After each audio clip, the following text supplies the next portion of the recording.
pedimos, Padre, en el nombre de Jesús, que nos libres de todo mal, de toda desgracia, de todo mal que ha venido a nuestro propio pecado. Líbranos, Señor, de todo maleficio, del mal oculto. Líbranos de la angustia, del miedo, de la amargura, de la ira, del rencor, del odio, de la venganza. Líbranos, Señor, de la desesperación, de toda perturbación de la mente, de toda perturbación del espíritu. Líbranos de la enfermedad, Señor, en la forma en la que ésta en nosotros se esté manifestando. Líbranos de la división familiar. Líbranos, Señor, de la discusión familiar y concédenos un corazón manso y humilde como el tuyo, que trabaje por la paz. Envía la potencia de tu Espíritu Santo para que se abra nuestra inteligencia y podamos comprender con profundidad las sagradas letras. Que tu palabra en esta noche sea luz que sana, sea luz que cure, sea luz que disipe toda tiniebla en nosotros. Sánanos por tu palabra, Señor. Conforme dice la Escritura, no le sanaron ni los ungüentos ni los cataplasmos, sino solo tu palabra, que todo lo sana.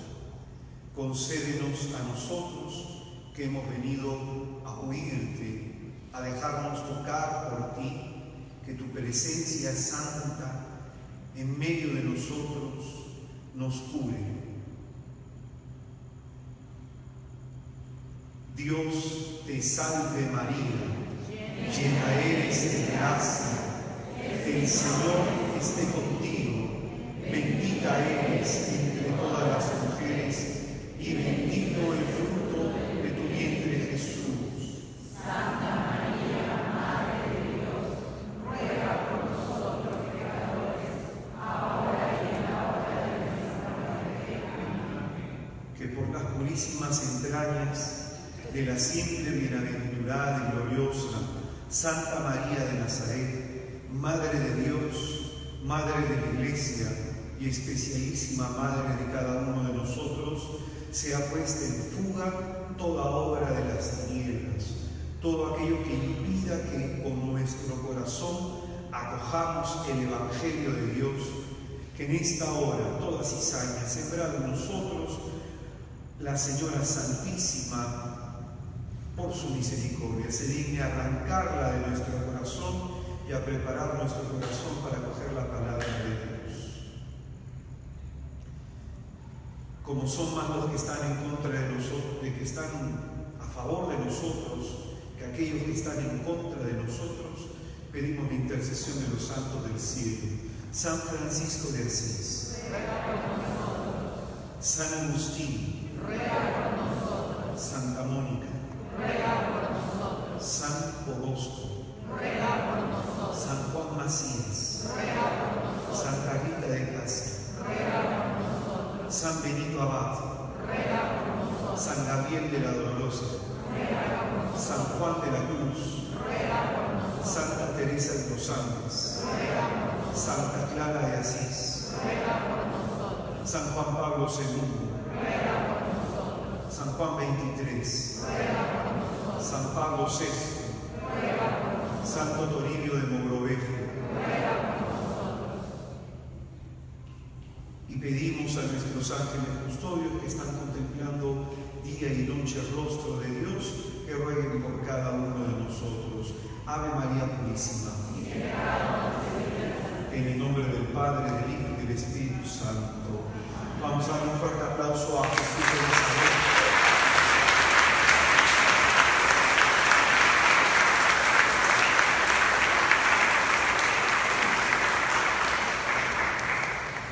Tomamos asiento y buscamos, por favor, Jeremías, capítulo 1, versículo 4. Jeremías, capítulo 1, versículo 4. Muy buenas noches, hermanos. Muy buenas noches, hermanos. Muy buenas noches, pueblo de Dios. Paz y bien, hermanos. Que Jesucristo les bendiga, sea cada uno de ustedes muy bienvenidos a este curso de sanación interior llamado Sanando mi Niño Interior. Le damos la bienvenida. Nosotros somos misioneros de Santa María de Nazaret, nuestros hermanos de la comunidad Jerusalén, los que nos están sirviendo, atendiendo en esta semana de taller. Y pues bien, ya nos encontramos a la mitad de nuestro taller. Y como habíamos enseñado el día de ayer, el tema de ayer y el tema de hoy trata sobre las heridas que se producen en la niñez. Específicamente el día de ayer hablábamos de cómo uno puede ser herido, cómo uno puede resultar herido en esta etapa. Pues hoy día vamos a profundizar en esta cuestión. El tema que vamos a desarrollar se llama heridas y traumas de la niñez. Heridas y traumas de la niñez. Y para esta reflexión utilizamos el libro del profeta Jeremías, capítulo 1, versículo 4 hacia adelante. Me dirigió Yahvé la palabra en estos términos: antes de haberte formado yo en el vientre, te conocía. Antes que nacieses, te había consagrado yo profeta, te tenía destinado a las naciones. Yo respondí: Señor Yahvé, mira que no sé expresarme, que soy un muchacho. Pero Yahvé me dijo: no digas que eres un muchacho, pues irás donde yo te envíe y dirás todo lo que te mande. No les tengas miedo, que contigo estoy yo para salvarte, oráculo de Yahvé. Entonces alargó Yahvé su mano y tocó mi boca. Después me dijo Yahvé: voy a poner mis palabras en tu boca. Desde hoy mismo te doy autoridad sobre las gentes y sobre los reinos para extirpar y arrasar, para destruir y derrocar, para reconstruir y plantar.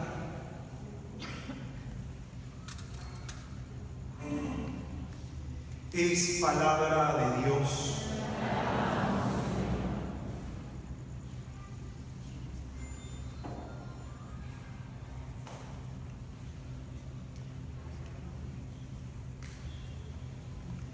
Pues bien, este pasaje que acabamos de leer del profeta Jeremías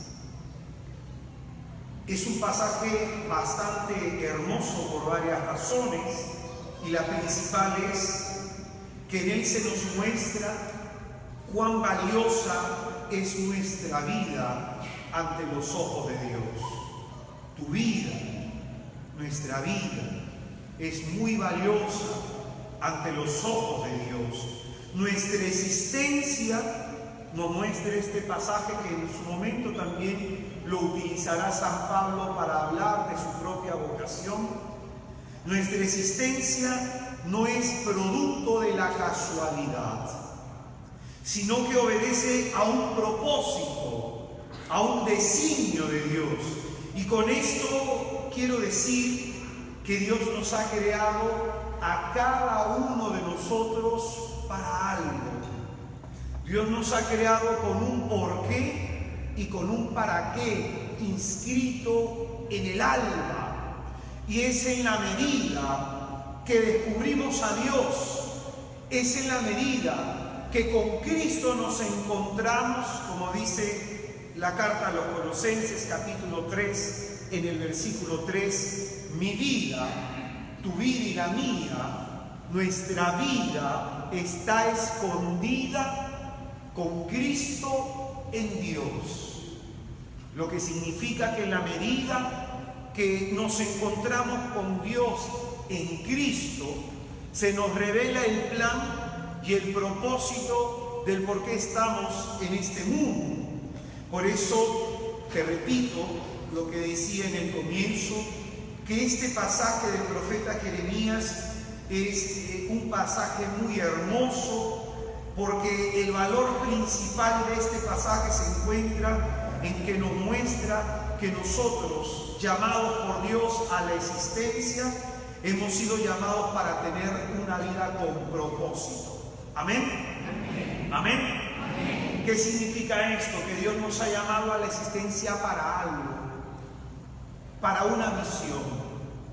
Y es en el sentido de que encontramos a Cristo y en Cristo nos encontramos nosotros mismos. Es en ese sentido que ese plan de Dios se revela ante nuestros ojos. Hemos estado desde siempre en los planes de Dios. Y esto es importantísimo. Hemos estado desde siempre en los planes de Dios, aunque no desde siempre hayamos estado en los planes de nuestros padres. Es decir, probablemente tus padres no te planificaron, probablemente tus padres no programaron tu nacimiento, probablemente eres fruto de una situación fortuita, una casualidad pensarás tú, pero hermano, aunque tú no hayas estado desde siempre en los planes de tus padres, tú has estado desde la eternidad en los planes de Dios. ¿Amén? Amén. ¿Amén? Amén. Nuestra vida es una vida con propósito. Y quisiera que eso lo comprendieras. Tú estás en este mundo por algo, para algo. Tu vida es una vida con propósito. ¿Amén? Amén. Pues bien, esto que decimos como para introducir este pasaje nos sirve para decir algo que probablemente producto de lo vivido, producto de lo que hemos vivido a lo largo de nuestros años, a lo largo de nuestra vida, a veces uno no le haya sentido a su propia existencia. A veces uno no le haya propósito a su vida y pareciera que nuestra vida es una serie de circunstancias azarosas, sin conexión entre unas y otras. Pero esto es importante que lo entiendas. A pesar de todo lo que pueda haber pasado en tu vida, el plan de Dios es que tú descubras ese por qué, ese para qué te ha creado. ¿Amén? Amén. En la medida que tú lo descubres, tu vida vibra. Tu vida cobra sentido. Hasta entonces, tu vida va a estar como en búsqueda de algo, como queriendo alcanzar algo que no se sabe. Y ese algo que no se sabe, que se quiere alcanzar, finalmente siempre va a ser el plan de Dios. Mira cómo empezó este taller, con qué texto bíblico en la liturgia de esta semana. Con el texto en donde el ángel de parte de Dios le dice a María que Dios tiene un plan con ella, que Dios tiene un propósito con ella, y así lo tiene con cada uno de nosotros, porque ese pasaje de la Anunciación está en las Escrituras como un recordatorio de Dios para con cada uno de nosotros. Tu vida es importante, es valiosa, y hay algo que Dios quiere hacer en este mundo a través de ti. Simplemente que a veces hay que buscar sincronizarnos con Dios para poder comprender sus planes. ¿Amén? Amén. Hay un texto que a mí me llama mucho la atención en la carta en Hechos de los Apóstoles, en donde la Escritura dice que el diablo tuerce los rectos caminos de Dios. Es decir, que esos planes y propósitos que Dios tiene para con nosotros, el diablo va a tratar de alguna u otra manera de estropearlos, que no lleguen a realización. Por eso dice la Escritura que tuerce los rectos caminos de Dios. Y he pensado, por mi propia existencia, por mi propia vida, de que eso se hace o lo logra a través de las heridas que nosotros sufrimos a lo largo de nuestra existencia. En el tema que vamos a desarrollar ahora, vamos a tocar etapa por etapa de nuestra niñez hasta nuestra adolescencia, cómo se han ido formando estas heridas que finalmente terminan, como ya hemos enseñado, contaminando, afectando y saboteándonos la vida de gente adulta. Amén. Vamos a hacer entonces, lo que vamos a hacer es profundizar en lo que hemos estado enseñando el día de ayer. Cómo se originan las heridas, hemos hablado de la base afectiva. Lo que vamos a hacer ahora es, etapa por etapa, mostrar cómo se forman esas heridas en una persona. ¿Amén? Amén. Primera etapa entonces, de 0 a 1 año. Las heridas más profundas son las que se dan en el seno de la madre, como ya lo hemos señalado. Probablemente nosotros somos hijos que hemos nacido por diversas situaciones y circunstancias. Por ejemplo, hijos nacidos de una violación, hijos no deseados, hijos nacidos porque de pronto la chica quedó embarazada, hijos que no fueron planificados, nacieron por fornicación o probablemente por adulterio. El padre sacó la vuelta a la madre y dejó en gestación a otra mujer, y de pronto nuestra concepción pudo haber tenido estos matices. Podemos haber sido hijos no pensados, es decir, que en el tiempo hemos venido de manera inesperada, que hemos abrumado probablemente a nuestra madre con la noticia de que estaba embarazada de nosotros. O también puede haber sucedido de que el embarazo de nuestra madre fue difícil. Fue un embarazo en donde hubo mucho riesgo, en donde el médico le dijo que iba a estar la mayor parte del tiempo echada, acostada, porque era un embarazo de riesgo. Probablemente un embarazo utópico, probablemente un embarazo después de la pérdida de otro hermano que habíamos de tener. Un embarazo en donde mamá tuvo miedos, en donde mamá de pronto no le fue fácil la situación. Un embarazo en donde papá se amargó cuando se enteró que mamá no se cuidó y por eso estaba embarazada de nosotros. La razón por la que pudo haber sido estos primeros momentos de nuestra existencia son importantes. Y quisiera que escuches esto: nuestra memoria es como un archivo, es el receptáculo de nuestro entendimiento. Hay gente que de pronto, por no entender algunas cosas de la fe, no comprende esta cuestión. Tú, aunque en el momento de tu concepción tu cerebro no estaba plenamente formado, tú tenías alma espiritual. Y en ese momento de tu concepción, esa alma espiritual guardaba todos los recuerdos, porque quisiera que escuches esto. Tu memoria es no una facultad de tu cerebro de manera física, sino es una facultad de tu alma. Cuando tú te mueras, tu cerebro se queda acá y tú te vas a la presencia de Dios con tu memoria. Y en la presencia de Dios vas a poder recordar cada uno de los episodios de tu vida. Cada uno de esos episodios. Entonces, esto es importante señalar, que la memoria es el receptáculo del entendimiento, en donde se almacenan todas las primeras impresiones, todas las imágenes ininteligibles se almacenan en la memoria, como si fuera un espejo. Como si fuera un espejo, el reflejo de todo lo que hemos vivido. Por eso quizás no entendemos algunas cosas de manera consciente, como por qué soy así, por qué me comporto así ante esta situación, por qué he reaccionado de esta manera. Aunque tú no lo entiendas de manera consciente, tu inconsciente sí lo entiende, porque ahí se encuentran muchas respuestas de por qué vives como vives el día de hoy. Cada embarazo es para la mujer una fuente de fantasías. Cada embarazo es para una mujer una fuente de deseos diferentes. Incluso una mujer puede tener fantasías con un hijo y cuando queda embarazada de otro tipo de fantasías y deseos. Todas estas fantasías de una mujer sobre su situación como madre. ¿Cómo voy a ser como madre? ¿Cómo va a ser mi hijo?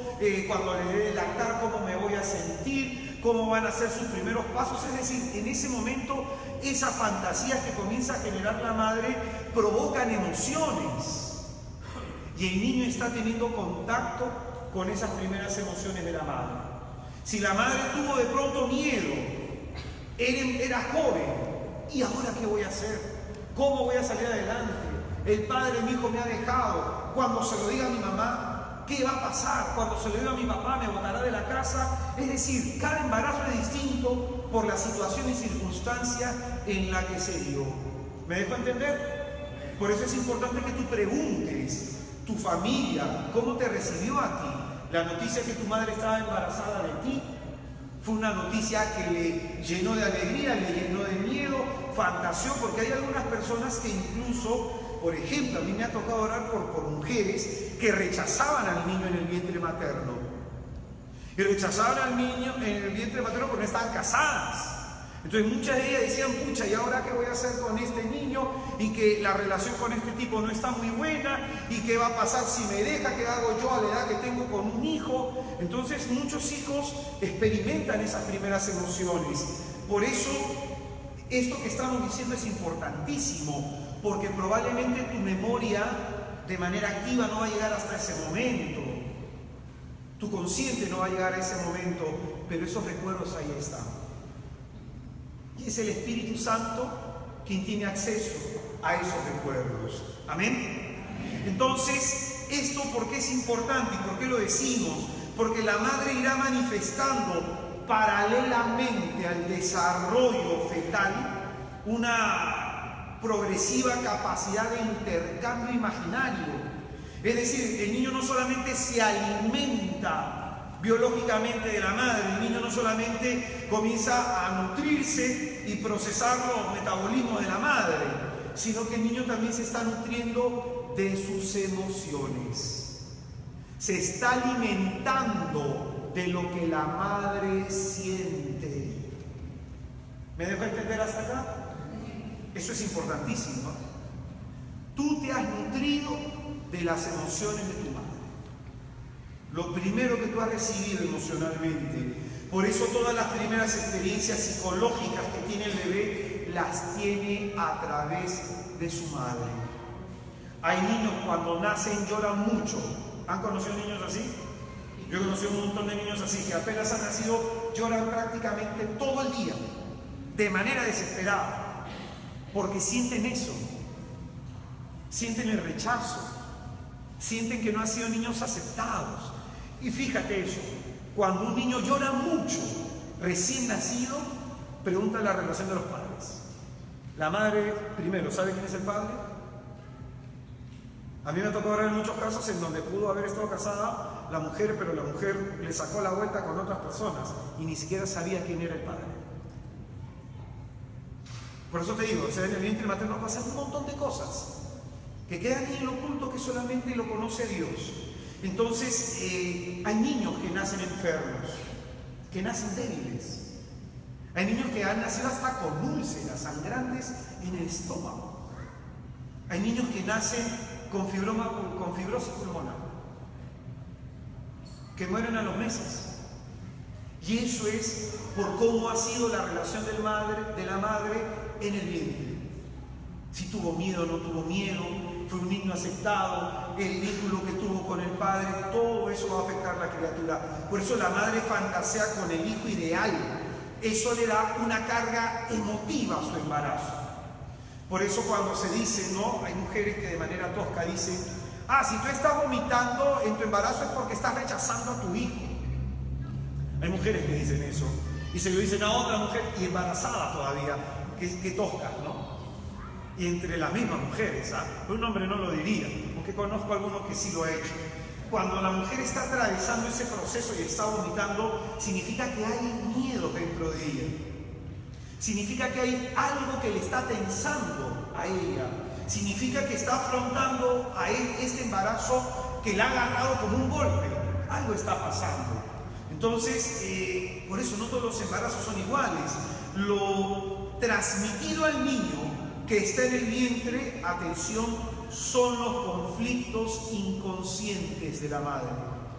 La madre tiene conflictos inconscientes. Por ejemplo, la vez pasada a mí me tocó orar por una mamá que había dado a luz y su hija tenía un problema que no podía soportar la leche materna. No recuerdo cuál es el nombrecito técnico, pero la cuestión es que la niña incluso tenía sangrados en sus heces, sangrados en la vagina, y criaturita recién nacida. Entonces cuando yo fui a ver a la madre, a orar por la madre, de frente le hablé cómo fue la relación con tu mamá. ¿Llegaste a sanar la relación con tu madre? Primer factor. Ella es ahora madre, pero probablemente no sanó la relación con su madre y eso llevó a lo segundo que le conversé. Tu embarazo, tú deseaste a tu hija. Todos te van a decir que sí, pero acá tiene que entenderse que la verdad te hace libre, nadie acusa a nadie. Pero uno tiene que ser sincero. Hubieron pensamientos de rechazo, hubieron pensamientos en los que tú le decías a la mujer, dijiste en algún momento, ¿por qué me dejé embarazar? Hubiera esperado un poco más, ¿qué pasó? Entonces tienes que trabajar en esos pensamientos, tienes que aceptarlos y aceptar que hubo un rechazo, porque si no la niña no se cura. ¿Me dejo entender? Entonces los hijos, atención, heredamos los temas no resueltos de nuestros padres. Por eso los padres cuando tienen hijos ya adultos, miran a sus hijos, se dan cuenta que tienen problemas parecidos a los de ellos. ¿Y sabes por qué? Porque si tú en tu etapa adulta no has solucionado tus problemas psicológicos, se los transmitirás a tu hijo a través del ejemplo. Y tus hijos van a reproducir tu comportamiento, van a reproducir tus traumas, van a reproducir tus temas psicológicos no resueltos. Y esto no es mi opinión, esto es de una psicoterapeuta argentina que habla sobre la herencia de los padres a los hijos. Y no por un tema generacional o espiritual, sino por el ejemplo, por la transmisión a través del ejemplo. Entonces, nosotros heredamos los conflictos inconscientes y repetidos de nuestros padres que, atención, como ya están ahí desde el vientre materno, conforme tú vas creciendo, te pasa algo con tu mamá, ¡pum!, se activa el trauma. Te pasa algo con tu papá, ¡plum!, se activa el trauma. Es decir, no de manera consciente, sin consciente. Por ejemplo, yo la vez pasada estaba con mi esposa en el carro con mi hijo y mi hijo estaba llorando. Entonces le prendo la radio para que un poquito se calme, porque la ruta era larga, para que se tranquilice el piojo, ¿no? O si no, para no escucharlo mientras llora. Una de las dos servía. Pero de pronto en la radio pusieron una canción que me hizo recordar mi adolescencia y le subí el volumen y me puse a cantar. Esa canción, ese recuerdo me trajo emociones, vino a mi mente pensamientos, vino a mi mente recuerdos de una etapa bonita de mi vida. Me vi incluso hasta en mi habitación cuando estaba grabando. ¿Se acuerdan antes cuando había el tocacassette? Que uno apretaba para grabar, no, estaba grabando en el tocacassette. Es decir, se activan. Olores activan recuerdos, música activa recuerdos, el timbre de voz de tu padre activa recuerdos. Cuando tu madre piensa en voz alta algo que pensó en el vientre materno, también te lo activa. Esa sensación de fastidio cuando el niño hace algo, ese pucha máquina, ¿y por qué quedé embarazada de ti? Entonces, ¡pum!, se activó en el hijo el trauma en el vientre materno. Entonces eso es lo que muchos de nosotros tenemos. Se manifestarán estas estos traumas a través de la interacción entre madre e hijo. Atención, no es que el padre lo dejamos a un lado, como hemos enseñado ayer, importantísimo es la madre. Si la madre es una mujer amargada, si la madre es una mujer que reniega de todo, que ejerce su maternidad con fastidio, va a tener en el futuro hijos con tratamiento psiquiátrico. Lamentablemente. Enseñábamos el día de ayer que las psicosis se forman en el vientre materno y las neurosis, que son enfermedades mentales no tan fuertes como la psicosis, se desarrollan a través de la crianza. Las neurosis tienen que ver con sentirse uno nervioso, con tener miedo, con deprimirse. Con eso tienen que ver las neurosis. La psicosis tiene que ver, por ejemplo, con esquizofrenia, con una mala interpretación de la realidad, con una interpretación distorsionada de la realidad, y todo eso es el vientre materno. ¿Amén? Muchos niños por eso es que tienen expresiones agresivas, tienen modalidades depresivas, ansiosas. Muchos niños que son ansiosos. Yo, por ejemplo, la vez pasada estaba con un grupo de amigos, habíamos ido con mi esposa a evangelizar provincia, y habían varios niñitos, varios niñitos, habían mayores, menores, y habían varios con miedos. Mi hijo, tú lo dejas solo y él feliz, él más está que te empuja, te saca la cara, te patea porque no quiere que lo cargues. Le gusta moverse por aquí, le gusta su independencia, porque así lo estamos criando. Pero había varios niños que apenas lo dejaban, lloraban, se desesperaban y se ahogaban en llanto. Entraban en una crisis nerviosa que está transmitiendo la mamá, pues. Que está transmitiendo la mamá. En este caso, hay que ver cómo reaccionan nuestros hijos. Cómo reaccionan en la interacción con los demás. Cómo están reaccionando cuando se juntan con otras personas. Si se dejan cargar por otros adultos o no. Yo entiendo que hay algunos que, por ejemplo, no les caiga bien, pero ya que tu hijo no quiere que nadie lo cargue, ¿no te suena algo raro? Entonces, estos niños pequeños probablemente han sido heridos en el vientre materno.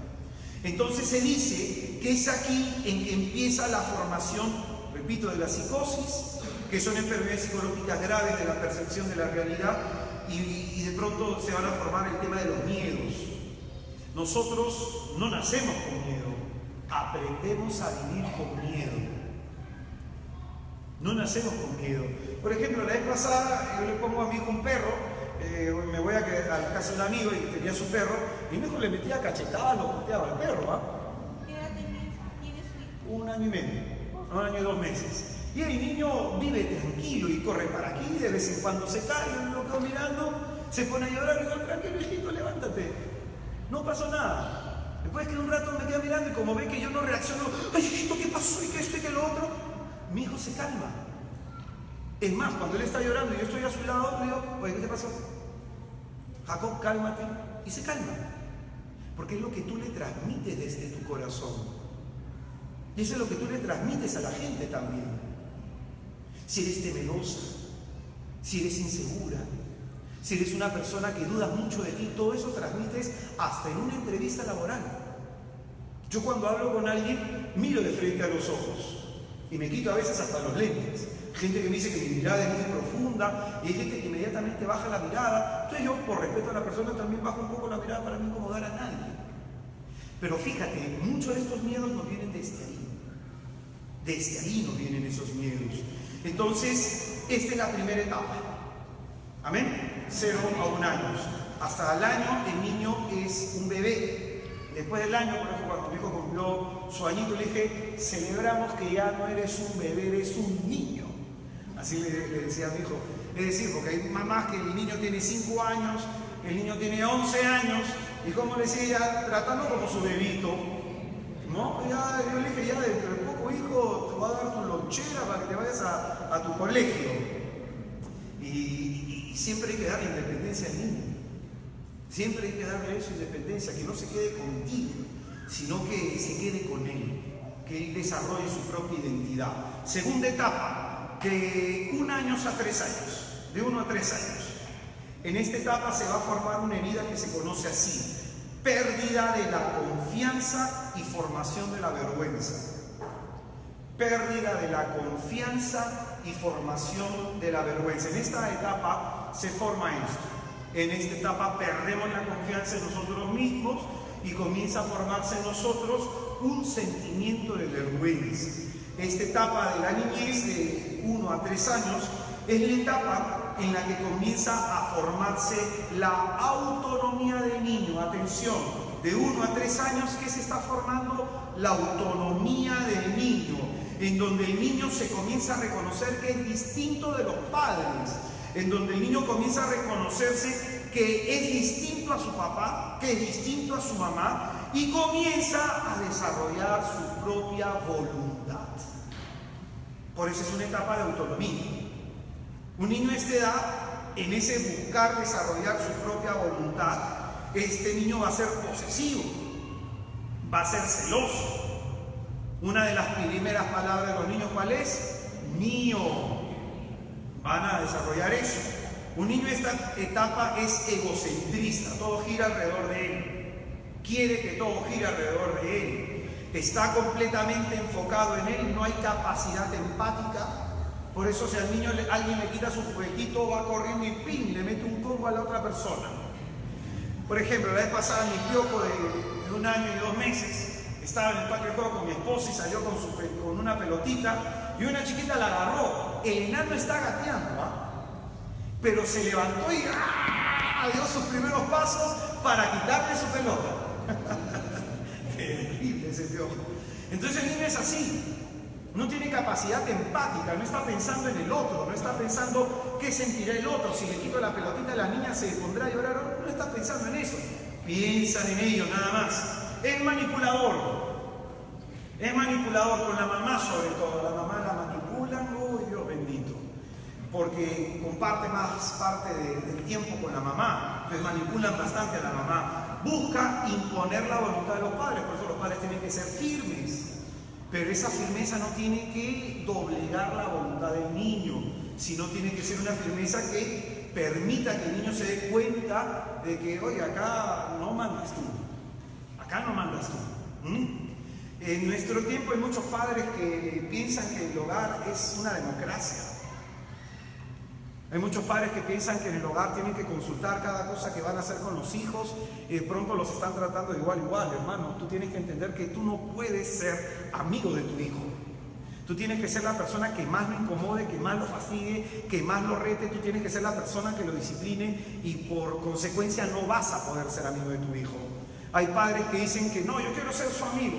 No, tú tienes que ser su mentor, su formador. Tú tienes que ser el que le genere inquietud por la vida, el que le empuje hacia adelante, el que siempre lo rete, el que lo aliente y cuando esté caído, el que lo levante.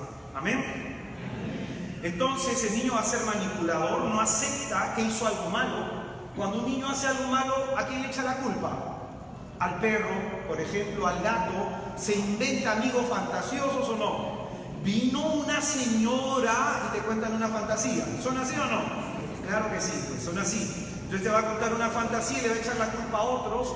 El niño en esta etapa de pronto puede aprender a mentir, por eso hay que tener siempre prudencia, ¿no? Va a mentir este niño y no es opcional para él ser culpable. Para un niño no es opcional ser culpable. Entonces en esta etapa se va a formar la voluntad buscando un equilibrio entre lo que es la permisividad y la firmeza extrema. No podemos ser permisivos ni tampoco podemos tener una firmeza radical. Es un niño. Acuérdate ayer cuando puse el ejemplo de esa señora que decía a su hijo, yo no sé por qué no me entiendes, porque obviamente el niño no va a comprender a un adulto, por eso el adulto tiene que hablar con gestos, tiene que repetir constantemente las cosas, no utilizar una frase largaza, una oración largaza, palabras cortas y repetitivas. Entonces, atención a esto, ser autónomo significa ser capaz de conducir mi vida. Esto se forma de 1 a 3 años. Si tú tienes dificultad en tu etapa adulta de conducir tu vida, ya sabes por dónde viene el problema. Ya sabes por dónde puede venir el problema. Tu padre fue muy permisivo o tu madre fue muy permisiva o luego tu padre o tu madre fueron muy rígidos. Los dos hacen daño. Entonces uno tiene que buscar el equilibrio. Entonces implica que los padres alienten a los hijos hacia lo bueno y lo corrijan frente a lo malo. Yo veo padres que no corrigen a sus hijos. Yo veo padres que no corrigen a sus hijos. Mi hijo, por ejemplo, está en edad de jalar el pelo. Está en edad de que si tú no le caes bien te mete tu combo. Está en esa edad. Entonces, yo no tengo que estar corrigiendo. Tengo que estar corrigiendo. ¿Lo miro? No. Y lo miro con firmeza y le transmito la idea a través del contacto visual que yo puedo tener con él. Por eso es que es importante mirar a los ojos. No solo es decir la palabra, es mirar a los ojos. Que sienta la actitud con la que tú estás diciendo la palabra. Acuérdate lo que hemos enseñado. 55% tiene peso el comportamiento en el lenguaje verbal. Otro porcentaje la palabra en el tono de voz y otro porcentaje menor la palabra sola. Entonces, escucha bien. Una voluntad que no tiene límites, un hijo que no es corregido sanamente, un hijo que no es corregido sanamente, de pronto va a hacer lo que le da la gana. Va a hacer lo que le da la gana. Una voluntad que no tiene límites es una voluntad dañada. Dañada. Una voluntad que no tiene límites es una voluntad dañada. Un niño no formado en su voluntad será un adulto poco tolerante con la vida. Será un adulto que se frustre rápido. Será un adulto que se desanime rápido. Que apenas le venga el fracaso, ¡uy, Dios mío! Un mundo se le hizo. Un mundo se le hizo. ¿Por qué? Porque no fue su voluntad adiestrada, no fue formada. Entonces, un adulto que en esta etapa de la autonomía o fueron sus familiares muy permisivos o muy rígidos, este adulto ¿cómo va a crecer? Lo quiere todo de inmediato. Cuando las cosas tardan se va a molestar, se va a fastidiar. Cuando las cosas no le salen se va a frustrar. No sabrá enfrentar la crisis. Serán personas intolerantes, es decir, no soportan el fracaso. Por eso es que nunca van a aprender nada de sus errores. Son personas que de pronto se quejan de todo. Por eso es que se queja la gente mucho, porque hay frustración. Y se queja de esto, y se queja del hijo, y se queja del esposo, se queja de la mujer, se queja del trabajo, se queja del clima, se queja del presidente, se queja de los congresistas, se queja del párroco, se queja de los hermanitos del grupo, se queja de Dios. Se queja de Dios. Serán personas que no van a tener dependencia emocional. Siempre van a depender de otros, del halago del otro. Van a tener esta frase, ¿lo hice bien? Van a tener siempre ese pensamiento, ¿lo hice bien? Porque son personas emocionalmente dependientes. Acá se forman las adicciones. Acá se forman las adicciones. Estas personas van a tener en la etapa adulta relaciones tóxicas. En etapa adulta van a ser los adultos que tengan relaciones conflictivas. Siempre te toca la mala pareja. No es que te toque la mala pareja, eliges a la mala pareja. Relaciones tóxicas. Porque ha habido un herida en esta etapa. Entonces, esta etapa es importante porque es aquí que se desarrolla la capacidad de recuperarnos de los fracasos. Acá se desarrolla la capacidad de recuperarnos de las caídas y aprender de nuestras derrotas. Si alguien se siente seguro, si alguien no se siente seguro de enfrentar la vida, cuando alguien no se siente así, es porque en esta etapa de 1 a 3 años debe haber tenido algún tipo de problema. ¿Amén? ¿Amén? ¿Te acuerdas las fotos que te pedí? Acá te voy a mostrar y ya el trabajo en tu casa va a ser foto por grupo de fotos, por edad y viendo qué te pasó a esa edad. Por ejemplo, ya hemos hablado de vientre materno, hemos hablado, acá vamos a terminar, de 1 a 3 años. ¿Amén? Amén. Seguimos avanzando, de 3 a 5 años. ¿Qué tipo de vida se forma? Aquí se forma lo que es la culpa. El sentimiento de culpa, terrible, ¿verdad? Acá se tenga mucha prudencia. Tienen hijos en esta edad. El sentimiento de culpa se desarrolla de 3 a 5 años, que es conocida también como la etapa de juego, en donde hay un exceso de energía en los niños, es decir, da ganas de rezar una novena a Herodes, hermanos. Mucha energía, ¿no? Hay niños que cansan a los papás, cansan a la mamá, ¿no? sácalo a pasear para que se agote, lo llevan al parque, le dan 80 vueltas y llegan los padres, están durmiendo de ellos, ¿no? Y el niño va saltando encima de ellos. Entonces es una etapa en donde el niño tiene mucha energía, mucha vitalidad. Entonces esta energía los activa a ellos, se vuelven, según lo que va a decir un psicólogo, yo me estoy apoyando acá en un psicólogo que se llama Erik Erikson, discípulo de Freud, que va a desarrollar una teoría psicosocial de las 8 etapas de la vida. Entonces me estoy apoyando en él para tratar este asunto. Entonces él va a decir lo siguiente, que en esta etapa de 3 a 5 años, que es la etapa del juego, el niño es un autoactivador. ¿Y qué significa que sea un autoactivador? Va a mover a todos a su alrededor. Papá, vamos a hacer esto, mamá, vamos a hacer lo otro. Siempre el niño va a estar así. Por eso algunos padres, ¿cómo lo frenan al hijo? ¿Cómo le apagan esto? Estoy cansado, no puedo. ¿Cuántos varones acá han apagado así a sus hijos? La madre no. Normalmente la madre no es la del problema. Pero ¿cuántos padres han apagado así a sus hijos? Papá, vamos a jugar, papá esto, papá lo otro. Por eso, pregúntate, varón, ¿tú le has enseñado a jugar pelota a tu hijo? ¿Tú le has enseñado a tu hijita cómo debe ser tratada por los hombres? Con respeto, con dignidad, con honor. Entonces eso es importante. Cuando el varón no se involucra, cuando el hombre, el esposo no se involucra, sino que apaga la iniciativa, esto afecta a los hijos. Esto afecta mucho a los hijos. Entonces, estos niños son autoactivadores, son iniciadores, mueven todo a su alrededor, por eso también es conocida esta etapa como la etapa de la iniciativa, en la que el niño responde prácticamente a 3 habilidades: lenguaje, movimiento e imaginación. Atención, papás que tienen a hijos de estas edades que no hablan bien, que tienen problema de coordinación de movimientos, hijos que no tienen imaginación. ¿Cómo le matas la imaginación a un hijo? Dándole el celular mañana, tarde y noche. Dios bendito. A veces cuando yo veo esa situación, digo qué fácil es para algunos simplemente desligarse de su responsabilidad de ser padres. Toma el celular, hijo, para que no fastidies. Hay padres que hacen eso. La vez pasada, para el cumpleaños de mi hijo, estábamos en mesa redonda con mi esposa, estábamos haciendo compras para su fiestecita y estaba pues en la tienda, y como era una tienda honda, yo preferí quedarme afuera por si había un sismo o algo, y también se quedó un padre afuera. Entonces mi hijo estaba un poco fastidiado por el calor, estaba fastidiado, era el mes de enero, hacía un calor fuerte, entonces tenía que distraerlo, jugar con él, hacerle cosquillas, jugar con un juguetito, lo movía para aquí, lo movía para allá. Entonces un padre me queda mirando y lo único que hace es sacar su celular y se lo da a su hija. Y se acabó el asunto. O sea, que a mí me da una cólera. Qué sencilla es la vida para algunas personas. Por eso es que si vas a tener familia, fíjate bien el hombre o la mujer con la que te vas a casar. Fíjate bien. Entonces, pues bien, hay padres que así le apagan la imaginación.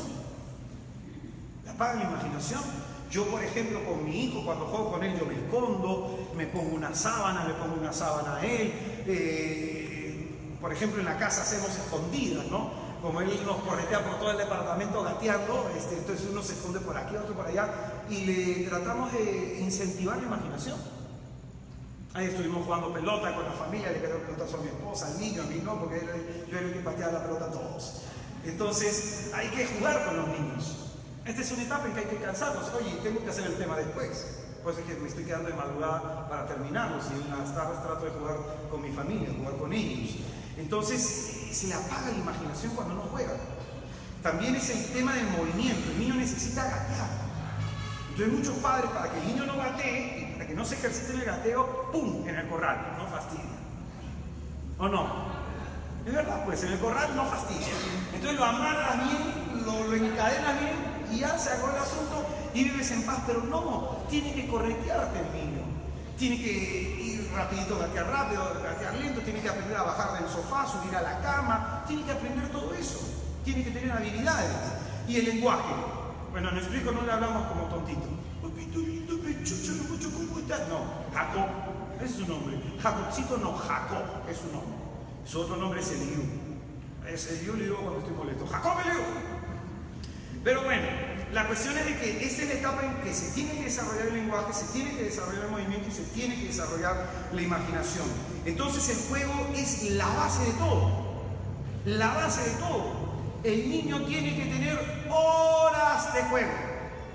Horas de juego. Yo, por ejemplo, veo esos padres que le ponen la ropita al niño y dice, caray, pero te acabo de cambiar, ¿por qué te tiras al suelo? Porque es niño. Y el niño le gusta el suelo, come tierra, se mete cucarachas a la boca, se tira encima del perro, le chupa la oreja, se la muerde. Eso es ser niño. ¿O ustedes no han sido niños? Oye, mi hermano en el intermedio masticaba las cucarachas. Todos los otros hermanos lo dejábamos, ¿sabes? Te llegaba mi mamá, ¿qué está haciendo? Y le iba masticando la cucaracha. No se murió. Es adulto y tiene 2 hijos. Entonces, el niño necesita jugar. Y a través del juego se desarrolla esa iniciativa. ¿Por qué crees que a veces nosotros no tenemos iniciativa para algunas cosas? ¿Por qué crees que a veces no se nos viene a la mente ideas para resolver problemas? Porque no hemos tenido juego. No hemos jugado. No hemos jugado. Entonces el niño necesita jugar con su mamá, mi hijo necesita jugar con su mamá, pero también conmigo. Y sabe que cuando juega conmigo, se juega a tosco. Así tiene que ser. Es que mi hijito no es un muñequito de cristalito. Mi esposa sí juega delicadito. Yo agarro y le tiro su cojinazo y ajajaja, se mate la risa. Se mate la risa. Mi hermano mayor, por ejemplo, lo tira al aire, ajajaja, mi esposa está así, pum, pum, pum, pum, se le sale el corazón del pecho. Esa es la etapa del juego. Entonces, si no han jugado contigo, esto te genera una herida. Te genera una herida.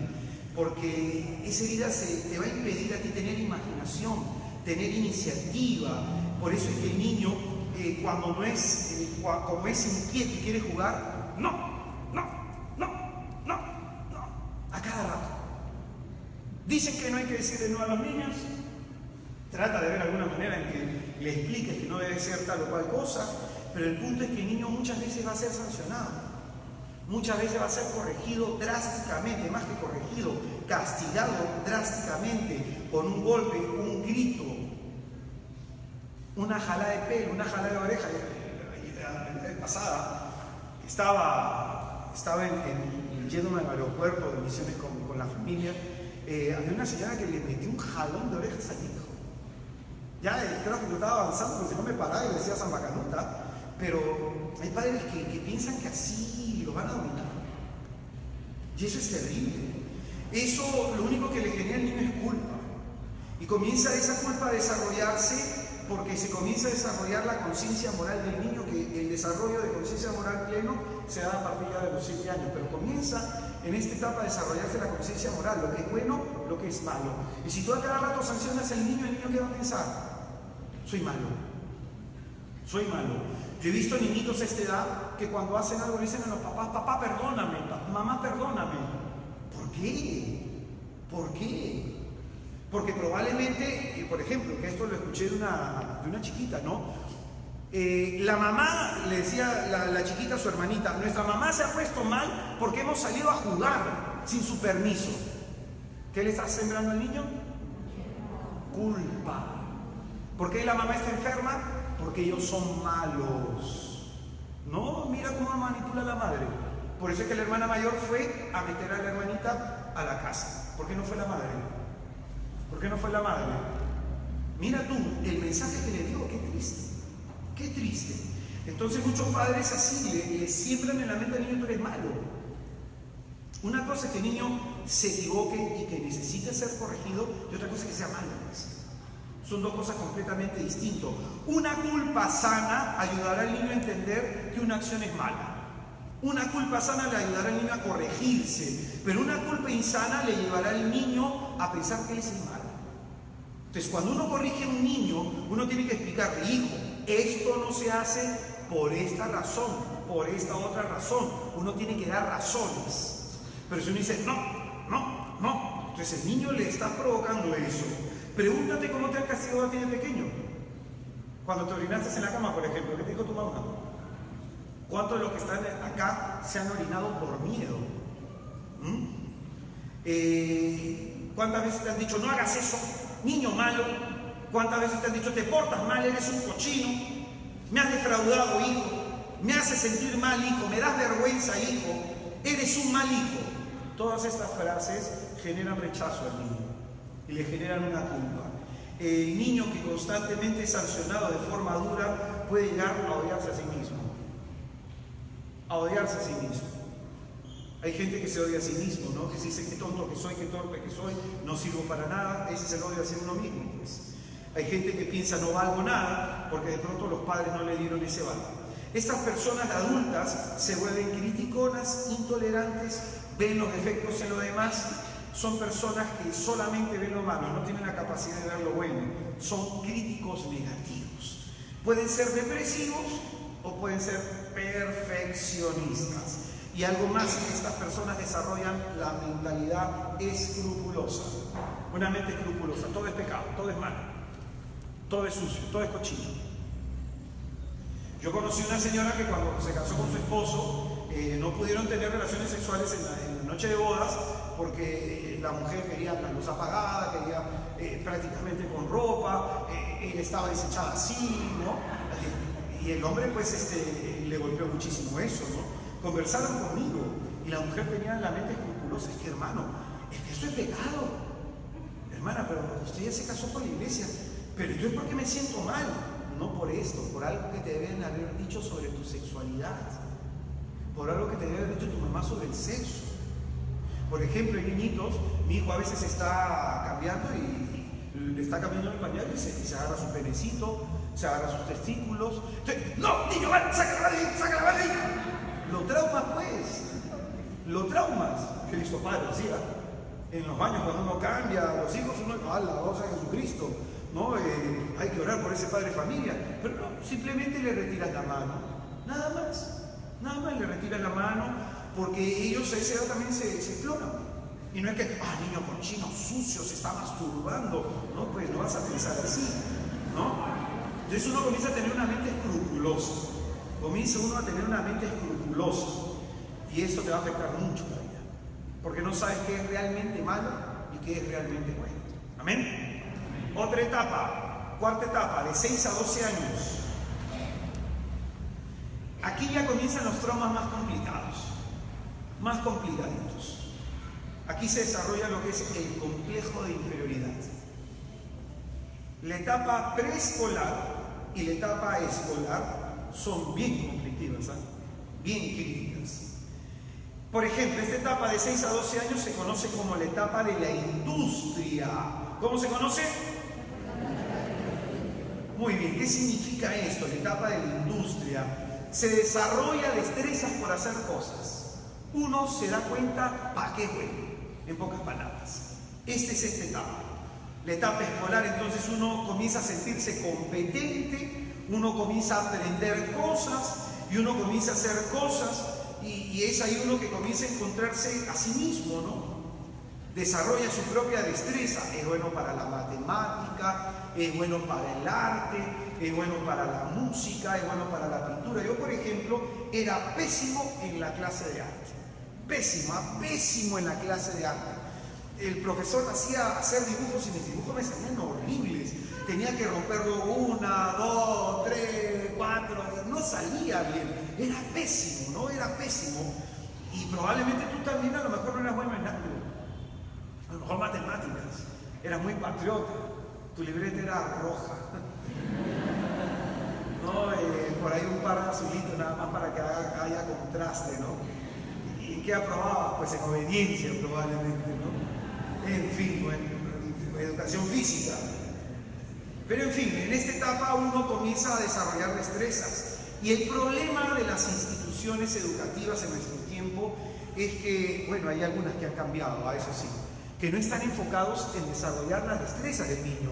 Por ejemplo, si un niño es más de una mente más abstracta, en donde puede entender temas de suma, de resta, y otro niño de pronto es más empático, y él puede ser el que cuando ve a un amiguito triste se le acerca y conversa con él, o trata de animarlo, o lo llama a jugar pelota cuando los demás no quieren jugar pelota con él. También esa es una destreza. Entonces el profesor tiene que ser bien observador. Ser bien observador. Probablemente en esto, que no es muy bueno, necesite un tipo de apoyo. Y en esto que es bueno, potenciarlo más. Potenciarlo más. Bueno, y hay algunos que no son buenos en nada, pues hermano, ¿no? Jalan en recreo, hasta en recreo salen jalados.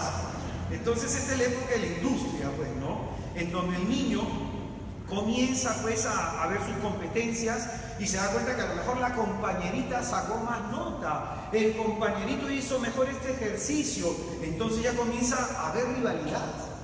Hay algunos niños que, si no son bien manejados por los padres, comienzan a desarrollar la envidia. ¿Por qué mi amiguita puede y yo no puedo? ¿Por qué mi amiguito lo hace y yo no lo hago? ¿Por qué mi amiguito y por qué yo no? Entonces comienzan a desarrollar envidia. Hay que explicarle al niño que no todos somos iguales. Hay que explicarle al niño que no todos tenemos las mismas habilidades, que algunos son buenos en una cosa, otros son buenos en otra cosa, y que cada uno de nosotros tenemos que descubrir nuestro propio potencial. No competir con los demás, sino buscar ser mejores nosotros mismos. Competir contra nosotros mismos, porque si no se generan heridas, ¿sabes? Muchos niños que se sienten frustrados. Hay niños que tú te vas a ver en ese caso que agarran, se cruzan y ponen la cara de asados y no quieren hacer nada. ¿Por qué? Porque su amiguito le gana, porque su amiguito es mejor. Entonces hay que aprender a manejarle esa frustración. Esta etapa es en donde los maestros juegan un papel importante, pero ojo, a mí que me mandan a cada rato a predicar, a dar charla para padres en colegios religiosos, que tú pongas a tu hijo en el mejor colegio del mundo, eso no significa que tu hijo vaya a ser bueno.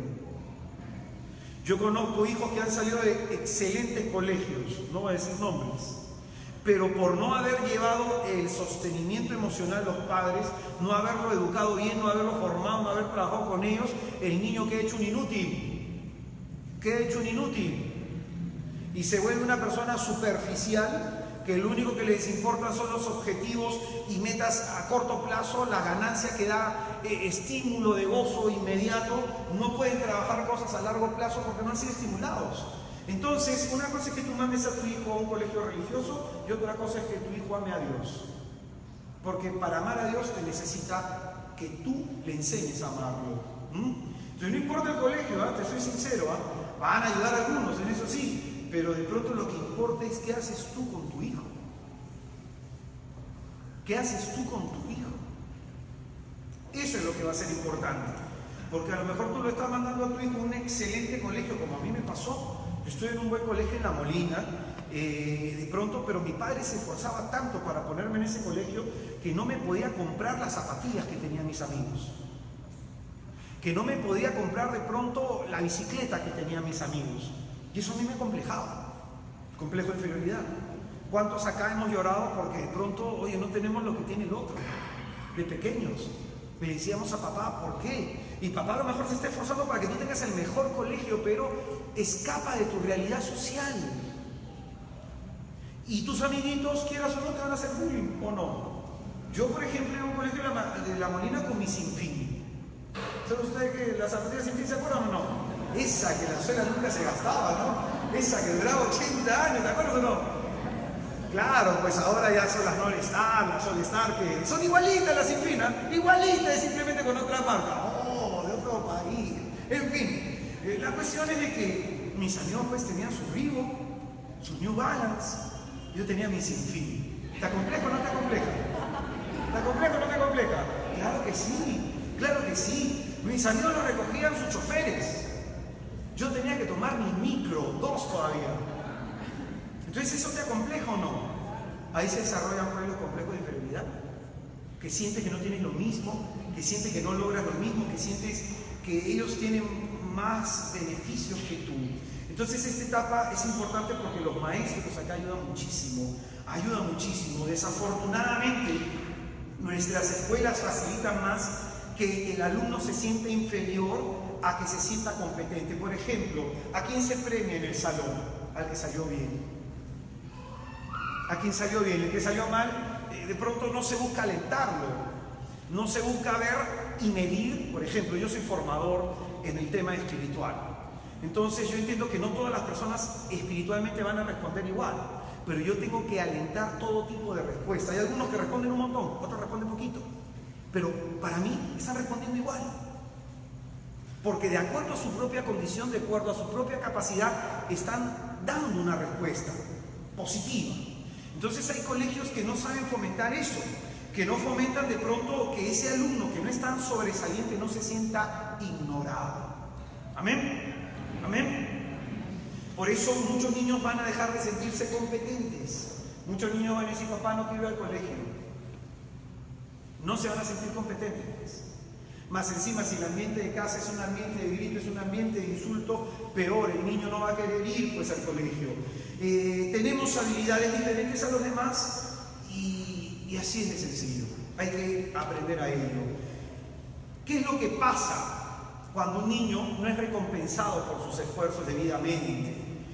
No es recompensado por sus talentos. Se van a formar dos tipos de caracteres. Atención. Carácter tipo A, carácter tipo B. Escucha bien. Carácter tipo A. Personas propensas a sufrir enfermedades. Estos son los exitosos. Los que fueron preparados para obtener éxito. Los que fueron preparados solamente para tener logros. Son personas propensas a sufrir enfermedades porque siempre andan al máximo, siempre andan en tensión.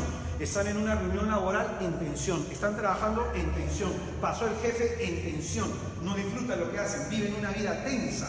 Estas personas les suelen dar infartos.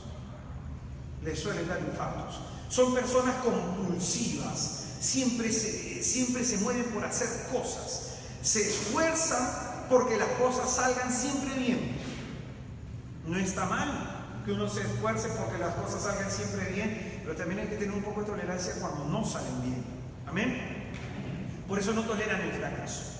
No toleran el fracaso.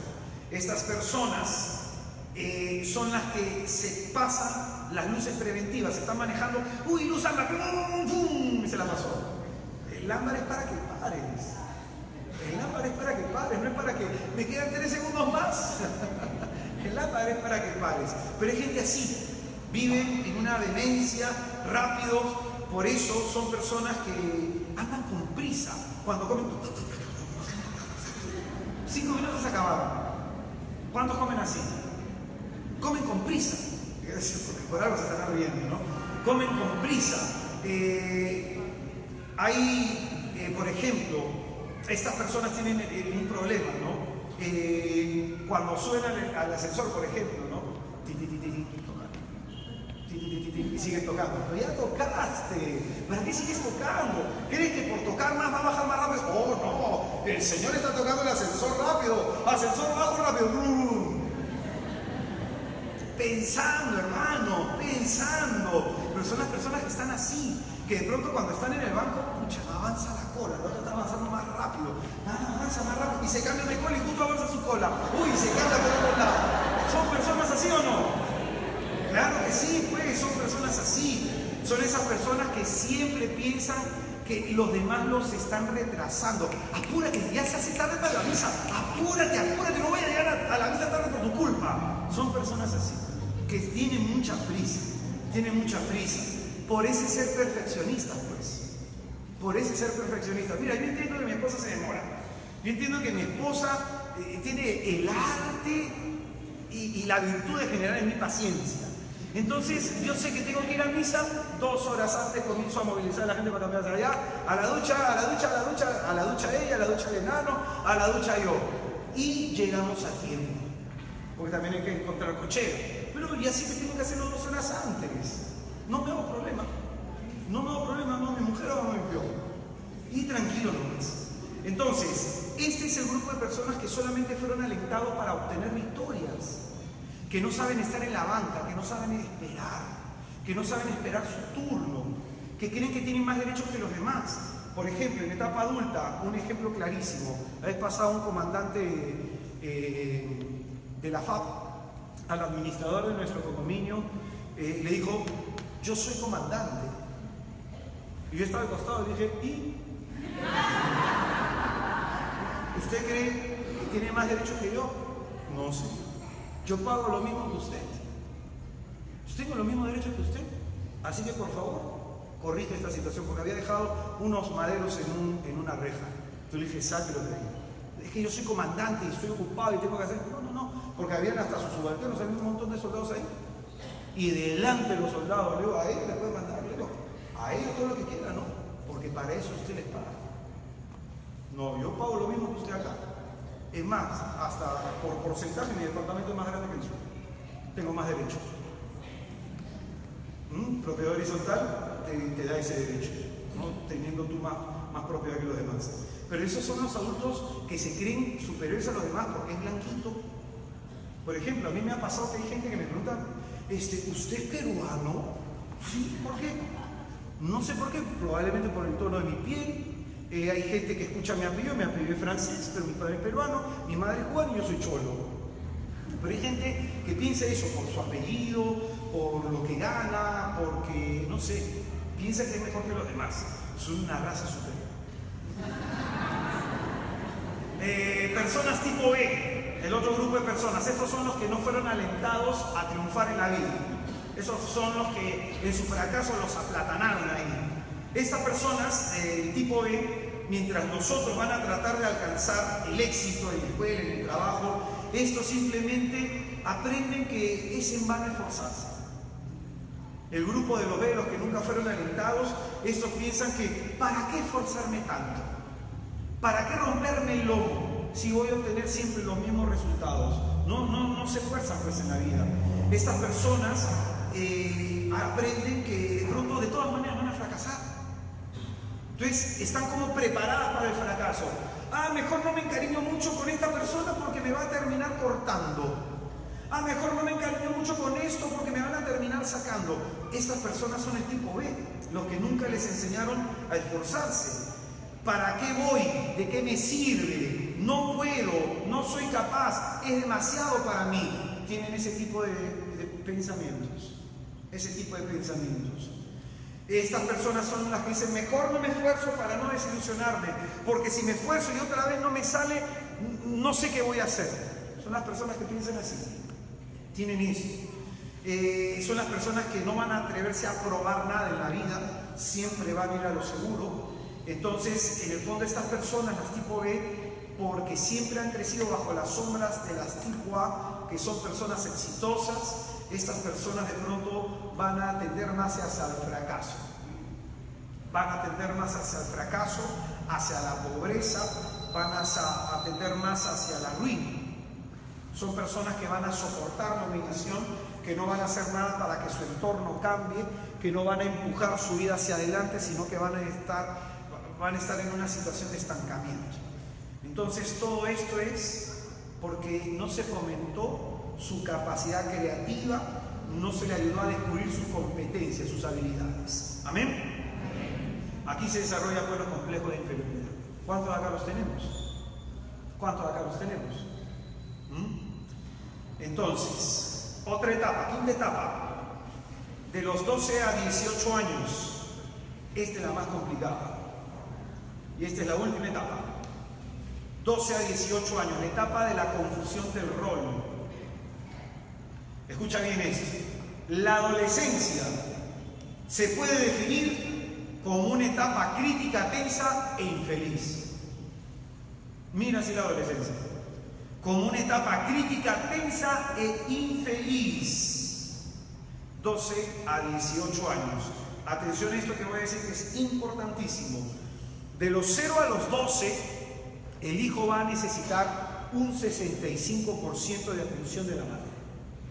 De los 12 para arriba, 100% del padre.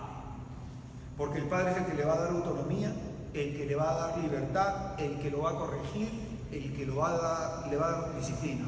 Ahora, si el modelo masculino que hay en la casa no es bueno, búscate un tío, un primo, alguien que tenga carácter. Porque a esta edad los adolescentes necesitan mirar. Yo quiero ser como ese hombre, yo quiero ser como esa mujer, yo quiero ser como este tipo, yo quiero ser como esta tipa. Si no ven esos modelos de respeto en sus padres, lo van a buscar en su entorno social. Lo van a buscar con sus amigos, con el amigo alfa, con el amigo líder. Siempre en todo grupo hay un amigo líder.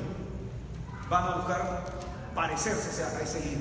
Si es que el padre, en este sentido, no tiene carácter, bien edificada su voluntad. Entonces, esta etapa es complicada, hermanos. ¿Tienes un niño de esta edad? Dios te libre. Ora mucho, ayuna mucho, invócate a todos los santos exorcistas que hay. Es complicado, es complicado. Hay que orar por los padres que atraviesan esta etapa con sus hijos, porque los hijos son rebeldes. Se rebelan con todo. Se rebelan con todo. Y esto, aquí, por ejemplo, me olvidó decir, pero imagínate, como venimos de otras etapas de niñez, estamos ya en la adolescencia, si las otras etapas fueron dolorosas y se generaron heridas, en este hijo te lo va a sacar todo en cara. ¿Tú qué te crees? Le va a decir al papá. ¿Tú qué te crees? Le va a decir a la mamá. Si tú nunca estuviste conmigo, se van a rebelar por las heridas pasadas. Entonces el padre, ¿qué es lo que tiene que hacer? Oye, ir sanando las heridas pasadas. Si es que tu hijo ya tiene esta edad, ir sanando primero las heridas pasadas, hasta este punto. Entonces en esta etapa se disponen ellos a emprender una transición entre la infancia y la adultez. Están en esta etapa, no son ni adultos ni niños. Entonces por eso es que están en una etapa transitoria y es una etapa de crisis. Una etapa de crisis. Durante esta transición el adolescente vacila entre ser muy niño o ser muy adulto. Por ejemplo, ser muy niño, fiesta pa' aquí, tono pa' allá, me voy a reunión aquí, reunión social. Muchos adultos tienen esto, muchos adultos tienen esto. Todo es diversión. Todo es diversión. Todo tiene que ser el fin de semana, tengo que salir con una amiga, el fin de semana tengo que ir a una reunión. Todo es diversión. Ese es un tema de inmadurez. Porque en etapa adulta, al menos para los que somos adultos, ¿cuál es la mayor diversión que podamos tener un fin de semana? Dormir. Dormir. Alabado sea el nombre de Jesús. Entonces, en esta etapa de transición, algunos quieren ser fiesteros, son los locos tonos, los locos borrachera, y si el rol de padre no está bien establecido, ahí generan vicios, prueban drogas, quedan embarazadas las mujeres, dejan embarazadas a los hombres, en esa etapa. Porque quieren experimentar todo lo que sus padres no le dejaron, pues. Sus padres decían, no, ¿te acuerdas? Ahora ya pues no tienen la fuerza para decirle no. Porque si no tu hijo te amenaza y te dice, me voy de la casa. Y te da miedo. Entonces, o también van a tender hacia el otro, ser muy adultos, se quieren vestir ya de manera formal, quieren comenzar a hablar como adultos. Y no es que esté mal, sino que tienen que vivir su realidad. Un poquito de niño, un poquito de adulto. Entonces, en esta etapa los adolescentes carecen de solvencia emocional. Sus emociones brotan, son como una fuente y brotan y no las pueden manejar, no tienen el uso de la razón todavía bien ahí desarrollado, el manejo de emociones, no hay una inteligencia emocional. Entonces, esta es la etapa de los granos. ¿Te acuerdas cuando salió granitos? ¿Qué significa que sea la etapa de los granos? Para ti en ese momento era todo el espejo ver cómo en tu tono del quinceañero de tu mejor amigo o amiga te salió un grano en la punta de la nariz. Bendito sea Jesús. ¡Qué maldad! ¡Qué vida tan cruel! ¿Y te pusiste a llorar o no? ¿Te pusiste a decir, papá, ¿por qué? Y te echaste los polvos de tu viejita. ¿Te acuerdas o no te acuerdas? ¡Claro que sí! Esta es la etapa en donde uno para más frente al espejo y todo ese rollo de la belleza interior, de que la gente no se fija en lo de afuera, lo de adentro. ¡Al tacho! Tú estás preocupado en lucir bien, en verte bien, en sentirte atractivo, en sentirte atractiva, y ese grano no te deja. Ahí comienzan algunos a lasearse el pelo, teñirse el pelo, a hacer dietas exageradas, problemas de anorexia, problemas de bulimia. Ahí los varones pues comienzan a hacer ejercicio, van al gimnasio, se vuelven metrosexuales, ¿no? Se hace su peinado lengüín de vaca, ¡pum!, la vida acá del costado. Es la época de la fiesta, de los primeros enamoramientos. Si en esta época algunos no han chapado, ¡qué tragedia! ¡Qué en verdad qué tragedia! Yo oré por una chica que no había besado hasta los 22 años y era un dolor grande para ella. Y un día en una jornada de sanación de jóvenes había uno que lloraba así, en el suelo, estaba arrodillado, y cuando yo le pongo la mano en la espalda, pues estoy orando por él, se sentía feo el muchacho, ¿ya? Entonces comienzo a orar por él, y le miro la cara y digo, Señor, pero si es feo. Con razón llora el pobre muchacho. Pero es que el ser feo no es el floro, pues. Ya ahora uno de adulto sabe las cosas, ¿no? Pero esta es una etapa complicada. Es la etapa en donde, ¿te acuerdas si tenías mejor amigo? ¿Tenías mejor amiga? Uy, si no tenías amigos, ¿cómo te decían? Gusano, para sin patas. Eras el gusano del grupo. Tus amigos cuando salían del colegio, ¡ay, vas a la casa acá! Y tú ibas así, todo triste, como el chavo cuando todos se iban a Acapulco. Era esa etapa, ¿te acuerdas o no? Dura, ¿no? Era etapa, a lo mejor tú eras gordito y te hacían bullying. Y te hornearon por tu oreja, porque utilizabas lentes, te hornearon porque no pronunciaba bien la R, te hornearon porque tu papá era de una forma o tu mamá de otra, te hornearon de un montón de cosas, incluso algunos amigos tuyos te decían, oye, qué rica que está tu mamá, y te ponías a llorar por eso. Es esa etapa. Un amigo tenía a su mamá que era muy guapa y un día le dijimos, oye, tu mamá es bien rica, no me digas eso, y se ponía a llorar. Es la etapa de las humillaciones. Las humillaciones, y un niño puede ser muy cruel. Un niño puede ser muy cruel. Yo recuerdo cuando a mí me botaron del colegio de La Molina por indisciplina y caí en un colegio nacional en Barranco, la gran unidad escolar José María Eguri. O sea que yo estaba en tercera de secundaria con alumnos que tenían 17 años, que no sean malos, ¿no? Y había alumnos que le decían el perro, que había un chiquito blanconcito que le decían el maricón. Todo el mundo le metía la mano a ese chico. Es esa etapa dolorosa, etapa difícil, etapa en donde tú tienes que pelear por ti. No va a estar tu mamá. Y habían algunos que llevaban a su mamá, pero a la salida lo horneaban. A la salida lo horneaban. Yo a veces iba, por ejemplo, cuando estaba, a veces que me preguntaban por disciplina, pues cuando yo estaba en el San José de Anchieta en el Lord Byron, que está en el Lord Byron de La Molina, nosotros íbamos y nos peleábamos con algunos del Newton. Y así éramos, y así es el joven, o sea, quiere ver que es más fuerte que el otro, y así éramos nosotros, ¿no? Y de pronto es la etapa en donde el más fuerte va a pasar de ti. Por ejemplo, yo de eso sí le doy gracias a Dios que nunca fui un abusivo, pero sí tenía amigos que le quitaban a los más chiquillos su lonchera, le quitaban su plata, y no podían decir nada. Quizás muchos de ustedes han sufrido eso y no se lo dijiste a tu papá. Muchos de ustedes eran al que le decían maricón, al que le decían machona. Muchos de ustedes probablemente eran al que le decía, este es un tarado, no sabe nada. Probablemente tú eras cuando todos jugaban fulbito el que se quedaba mirando desde la banda. O si llevabas tu pelota te dejaban jugar. Probablemente nadie te quería elegir en el equipo ganador. Siempre te ibas con los perdedores. Probablemente fue una etapa dura. Esta es una etapa de crisis. Muchos adolescentes se suicidan en esta etapa. Porque más encima tienes problemas para enfrentar la vida, no eres aceptado, no eres reconocido, tienes que luchar. ¿Qué pasa? En casa no te sostienen emocionalmente, no vales nada. No vales nada. Esta es una etapa muy complicada, se dan muchos suicidios. Es una etapa complicada, hay una crisis de identidad en donde el individuo deja su entorno infantil y busca ser adulto. Pero trata de identificarse que mira a mamá. La mujer mira a mamá. ¿El varón a quién va a mirar? Al papá. Entonces yo tenía un amigo que su papá era medio afeminado en hablar, ¿no? Entonces a mi amigo, pobrecito, le hacíamos leña. Tu vieja es maricón. Y así se lo decíamos. Y ustedes no me digan que no han vivido así. Tu hija es maricón, y se lo decíamos. Tu viejo maricón, y cuando jugábamos pelota y salía el papá y la mamá, ¡ay, está tu viejo maricón! Y no nos decían nada. Entonces, ese es el punto, ¿no? ¿Qué modelo eres tú para tu hijo? Porque tú te tienes que volver el mejor modelo para tu hijo. El mejor modelo para tu hijo. Entonces, muchos sufren crisis de identidad porque no se identifican con papá. Ahora escucha acá otra crisis familiar, ¿no?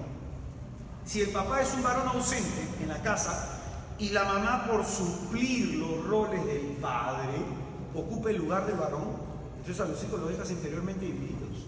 Porque el hijo no va a saber qué rol de varón, qué rol de mujer. Por ejemplo, ¿quién te enseña a afeitarte? Varón, ¿quién te enseñó a ti a afeitarte? Tu viejo.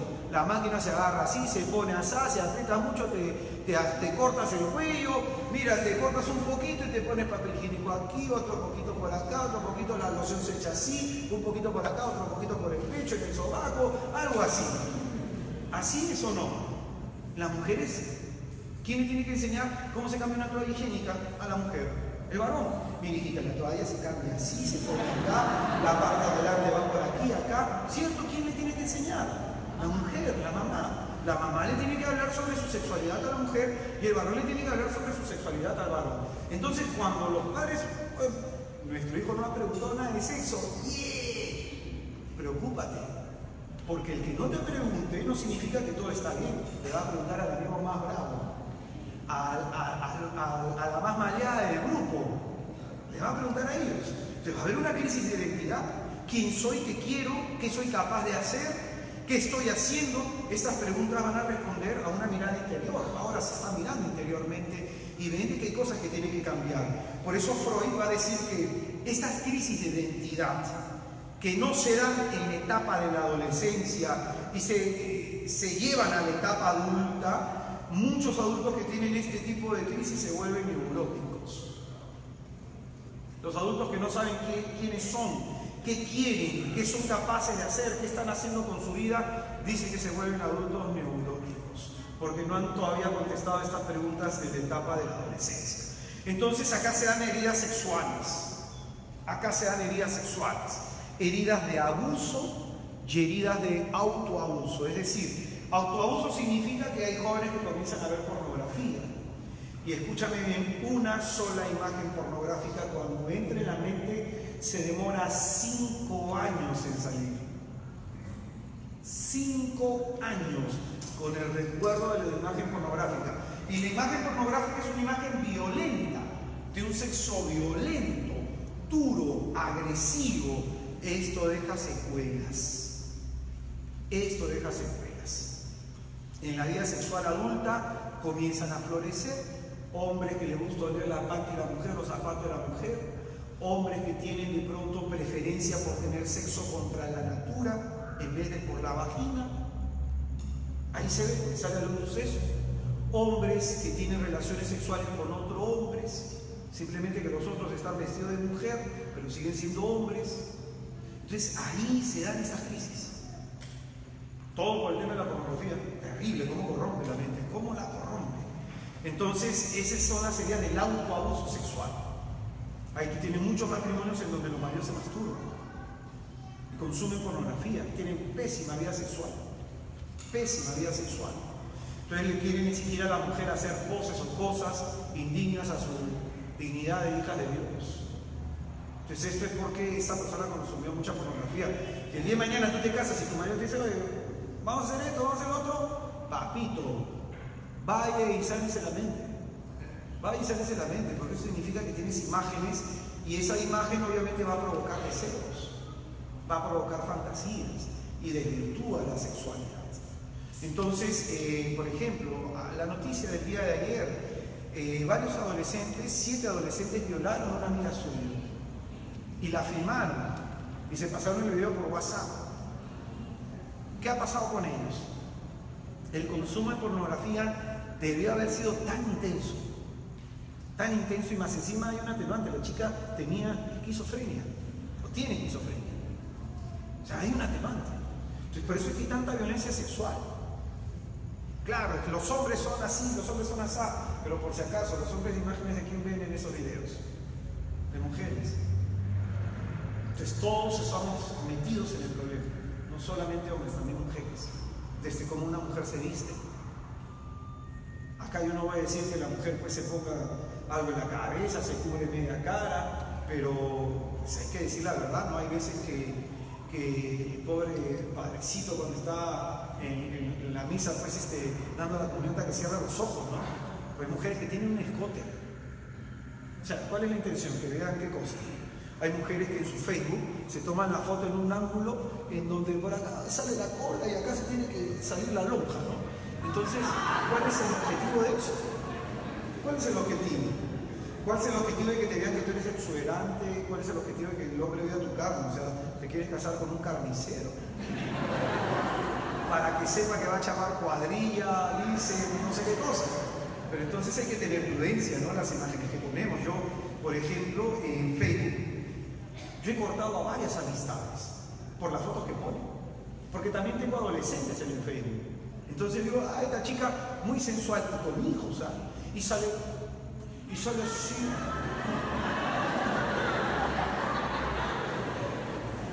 Hermana, si está desesperada, por lo menos que nadie se dé cuenta. Que nadie se dé cuenta, ¿me entiendes? Estoy hablando como adulto. Entonces hay muchas personas que son así, que es el pantaloncito a la cadera y a la hora que se sientan, el que está detrás le ve la cola de chancho. Oye, yo he ido a iglesias en donde yo estoy sentado y la chica se sentó y ¡pum! Se le bajó en media raya. Vamos al nombre de Jesús, me cambio de banda.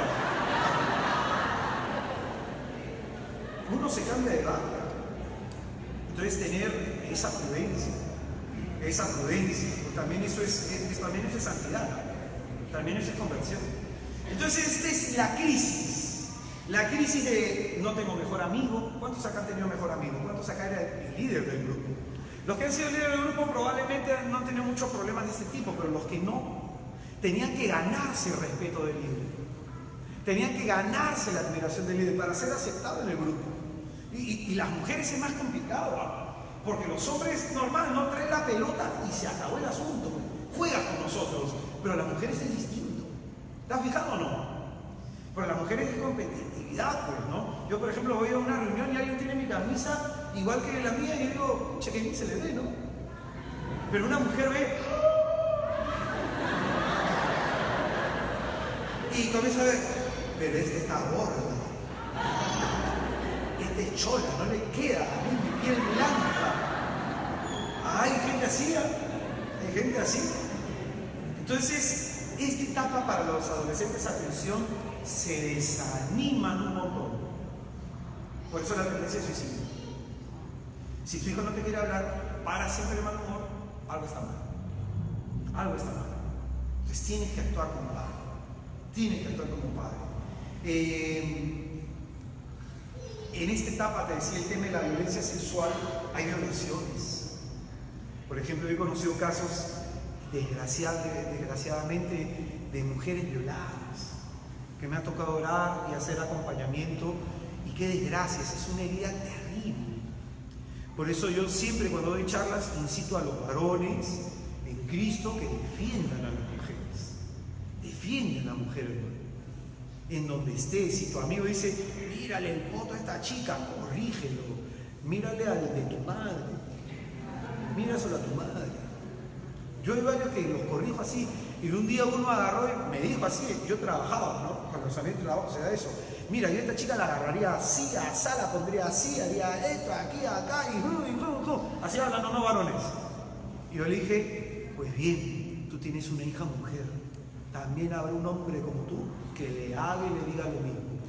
Mucha que el pata me quería pegar, yo, dignidad para la mujer, brother, no solo para tu mujer, para tu mujer o tu hija, dignidad para todas. Oye, si hay una que te gusta, díselo bonito, ¿no? Díselo bonito, pero no de manera agresiva, tosca, obscena. Entonces, nosotros tenemos que defenderlas. Por eso es que el Señor nos pone de ejemplo en estos tiempos a San José. Tenemos que protegerlas. O sea, no puede ser de que, por ejemplo, en la universidad, yo estudié Derecho en la San Martín, ¿ya? Perdón, en la San Martín. Estudié Derecho en la San Martín. En la San Martín había un grupo de amigas que eran las bonitas y las no tan bonitas. Las chicas bonitas a las no tan bonitas, ¿tú sabes cómo le decían? Las placeras. Así me llamaban. Así son las mujeres, le decían las placeras. Entonces, cuando yo me juntaba con mis amigos, los pitucos, los misios, los bohemios, todos nos juntamos a jugar ajedrez, escuché que un grupo de los pituquitos querían invitar a las placeras y meterles algo en el trago para tener sexo con ellas. Yo fui y se los dije. Y yo le dije al pata, no seas maricón. Eso no se hace. Yo no era converso. Eso no se hace. Y tú sabes ahí eso, o sea, de que se cosifica a la mujer. En esta etapa, muchas chiquillas tienen que cuidar su cuerpo y se la tienen que enseñar su padre.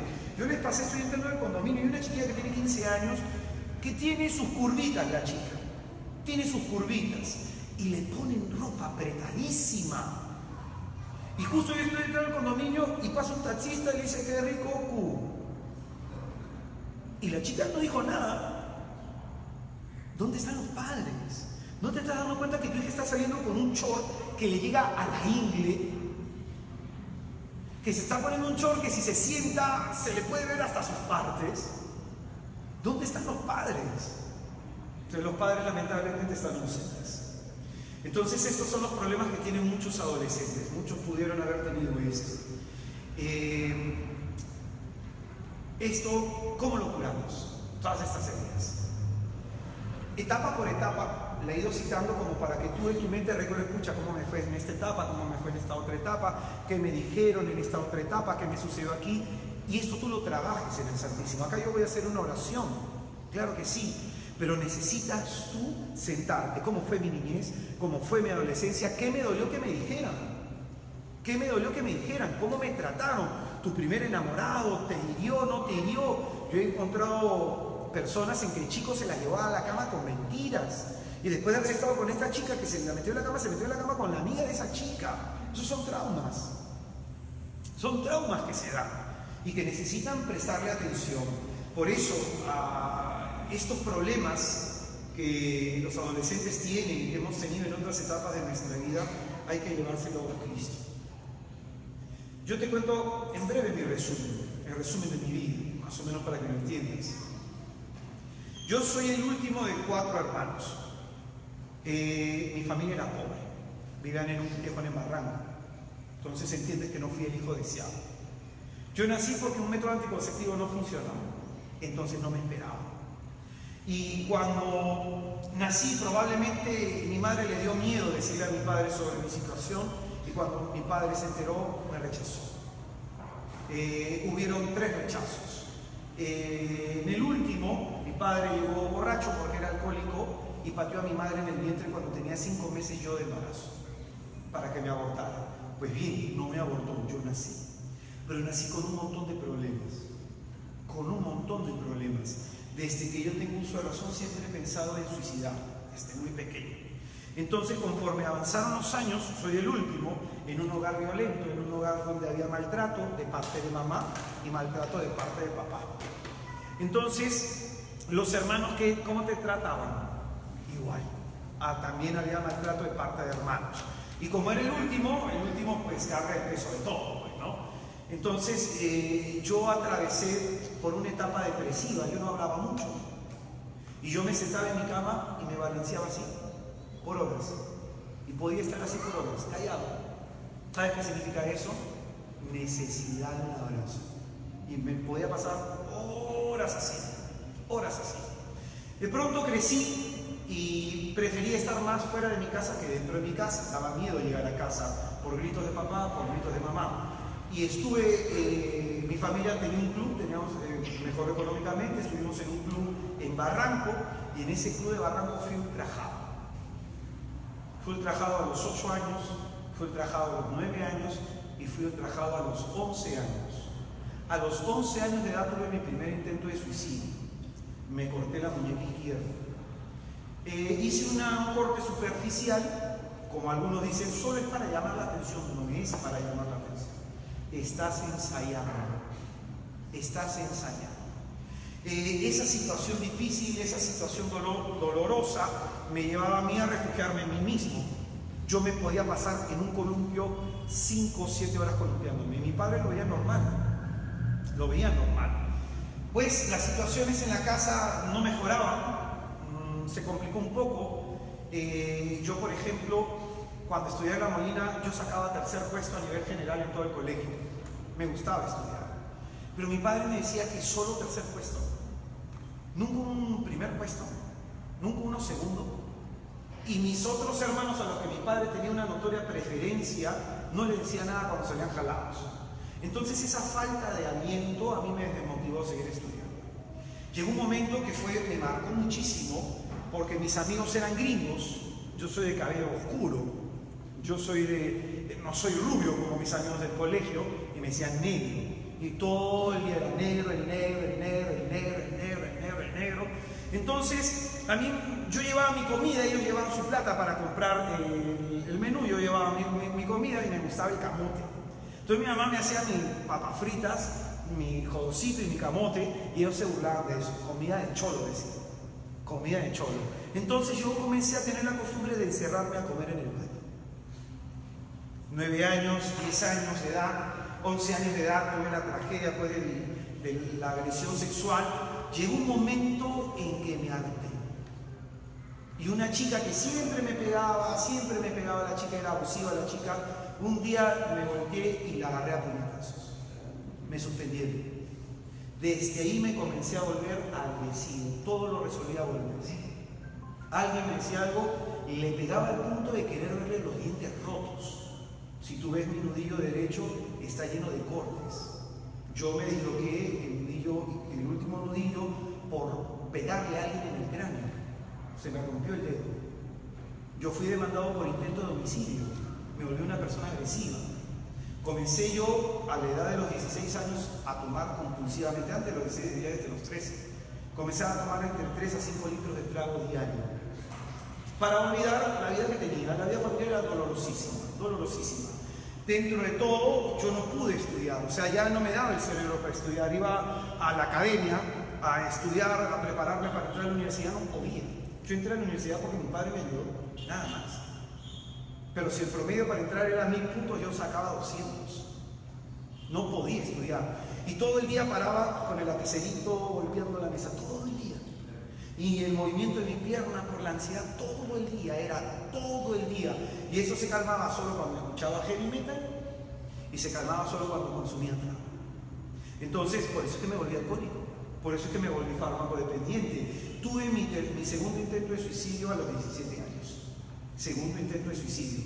Las broncas en la casa eran duras. Mi padre me malogró la rodilla derecha porque un día llegó ebrio, no sé qué había pasado, porque ya ni se recuerda por qué te pegaba. Y mi padre agarró la carabina que tenía mi hermano y me la iba a romper en la cara. Pero yo me tiré al suelo y puse la rodilla y me malogró la rodilla derecha. Entonces por eso es que yo sufro mucho estando mucho tiempo en pie. Era una vida muy difícil, era ver a tu madre en el suelo llorando, o tu madre a veces sangrando. Yo le pegué un día a mi padre para que dejara de pegarle a mi madre. Cada vez que cuando era pequeño mi padre le pegaba a mi madre, yo salía corriendo a la casa del vecino a pedir ayuda. Ese era mi lugar. Entonces, yo ya a los 17 años tenía vida sexual activa, yo tenía una adicción fuerte al trago, tenía una gastritis crónica, perforación del colon, tenía complicado el riñón derecho, tenía una arritmia sístole ventricular izquierda, y todo eso por el consumo y ingesta de alcohol. No creas que yo no hice nada para cambiar, yo traté de cambiar. Fui 2 psicólogos, primero un psicoterapeuta, 2 psicólogos, un psiquiatra. El psiquiatra me recetó Tegretol. Si aquí hay alguien que sabe algo de medicina, el Tegretol se le da a personas que tienen principio de epilepsia. A mí me recetaban Tegretol para doparme. Dormía 3 horas diarias por 3 años y medio. Mi sistema nervioso estaba colapsado. Paraba en emergencia en la Maison Santé por problemas cardíacos. Y aún así consumía, fumaba marihuana y jalaba cocaína. Pues bien, era músico, no sabía qué hacer con mi vida, así que hice lo primero que pude hacer, cantar, y iba a conciertos aquí, iba a conciertos allá, iba de un lado, iba a otro lado, pero la vida completamente deshecha. ¿Cuándo mi vida cambió? Cuando fui a un retiro. Y cuando le pedí a Jesús, sálvame. Cuando con toda humildad le dije al Señor, tengo la vida mala, he malogrado mi vida, sálvame. Yo tuve un encuentro con Cristo a los 22 años de edad. Ese encuentro con Cristo sanó el corazón, sanó el riñón, el estómago, el colon, sanó algunas neuronas, que son las que me permiten estudiar. Y el Señor me permitió tener una segunda oportunidad. No pude estudiar la carrera de Derecho porque ya por el consumo no pude continuarla. Sin embargo, acabé la carrera de Teología. ¿Y qué te quiero decir con esto? Tenía una infancia difícil, una adolescencia durísima. ¿Tú te imaginas un adolescente comiendo en el baño porque le da vergüenza que le vaya a comer? Es durísimo. He atravesado un montón de experiencias traumáticas y estoy seguro que si tú tienes fe y buscas realmente a Jesús con todo tu corazón, Él te sana. Él te sana. No sé cuán dura ha sido tu vida, pero termino con lo que empecé. Tu vida es valiosa para Dios. Tu vida tiene propósito para Dios. No sé lo que ha pasado en tu vida, probablemente el diablo ha tratado de torcer los rectos caminos de Dios, pero el Señor quiere, hermano, que esos caminos se enderecen, que te recuperes y que vivas una vida nueva. Amén. Amén. Vamos a ponernos en pie para hacer oración.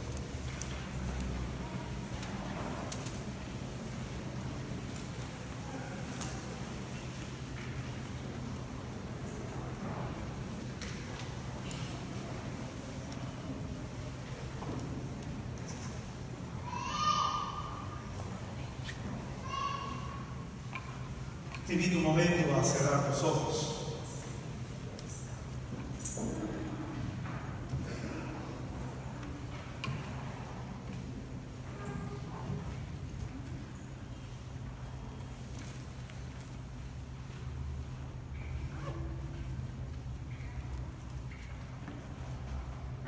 Y piensa en tu niñez. Piensa en tu infancia.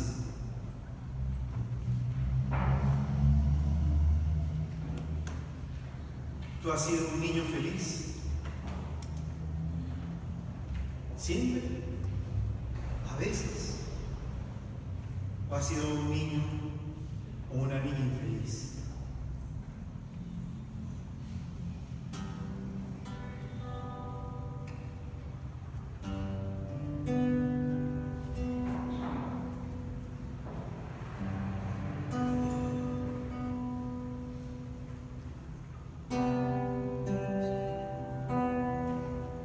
¿Cuántas veces has llorado de niño?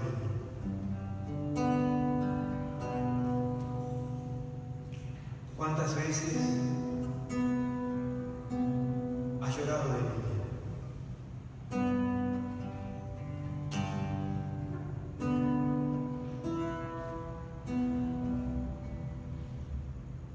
Hay un Dios que te dice que tu vida es valiosa.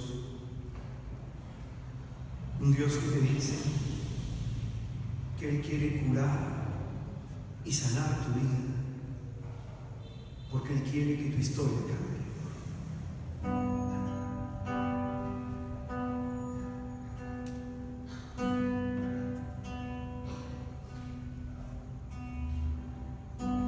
Cuánto he esperado este momento.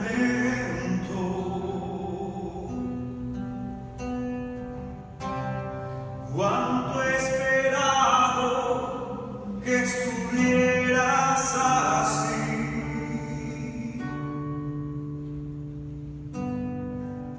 Cuánto he esperado que me hablaras.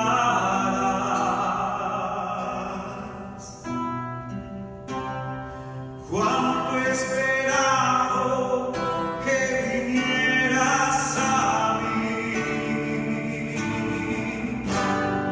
Yo sé bien a qué has venido.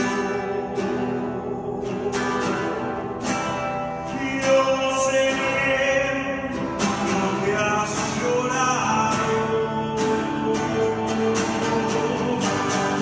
Yo sé bien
Puedes tú no haber estado siempre en los planes de tus padres, pero has estado siempre en el plan de Dios.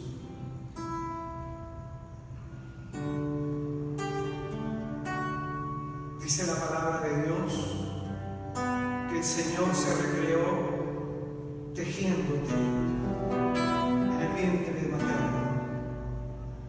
Él te contempla siendo un embrión.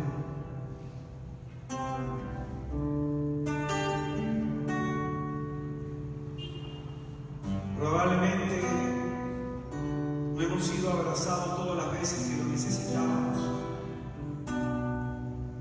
Probablemente no se nos tuvo paciencia cuando éramos inquietos y juguetones. Hubieron pocos te amo en tu historia. No hubieron muchos besos, muchos abrazos, muchas caricias. Probablemente este pequeño te tocó soportar el maltrato, la humillación. Quizás de pequeño te tocó soportar el desprecio, la incomprensión. Que no reconocieran que eras virtuoso en muchas otras cosas. Probablemente fuiste muy castigado, muy sancionado. Por eso ahora sentimos vergüenza de algunas cosas que hacemos y nos sentimos tan culpables.